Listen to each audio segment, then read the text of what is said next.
अगर किसी का गुरु भगवान का अवतार है, भगवान ही स्वयं गुरु बनकर आ गए, जैसे चैतन्य महाप्रभु, जैसे हमारे महाराज जी, ये बात कोई ऐसा नहीं कह सकता कि हम ही लोग बोलते हैं उनके अनुयायी।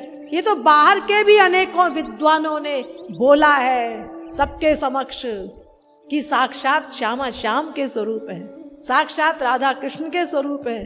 प्राण गोपालाचार्य जी, मनोज शास्त्री जी आदि कई लोगों का आपने सुना होगा महाराज जी के विषय में जब उन्होंने बोला है, और भी तमाम लोगों ने बोला है।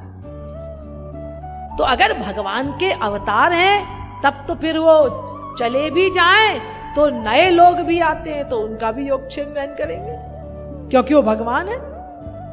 भगवान अगर गुरु के रूप में आ गए, इतना सौभाग्य किसी को मिला, तो फिर उनके अंतर्धान होने के पश्चात भी अगर कोई उनको अपना गुरु मानता है तो वो तो चूंकि सब जीवों के अंतःकरण में बैठे रहते हैं, सब जीवों के अंतर्यामी होते हैं भगवान, इसीलिए वो नोट करेंगे कि ये मुझे गुरु मान रहा है और मेरा ये अवतार गुरु के रूप में हुआ था और मैं सब तत्व ज्ञान आदि छोड़ के गया हूँ।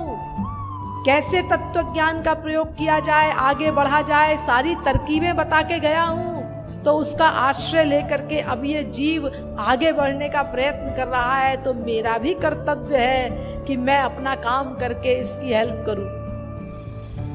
और ये अनुभव भी महाराज जी का तमाम लोगों को हो रहा है। कितने नए लोग तो जिन्होंने कभी श्री महाराज जी का दर्शन भी नहीं किया, मुझे मिले हैं जिन्होंने श्री महाराज जी के प्रत्यक्ष अनुभव, बड़े बड़े अनुभव बताए हैं, जो बाद में शरण में आए श्री महाराज जी।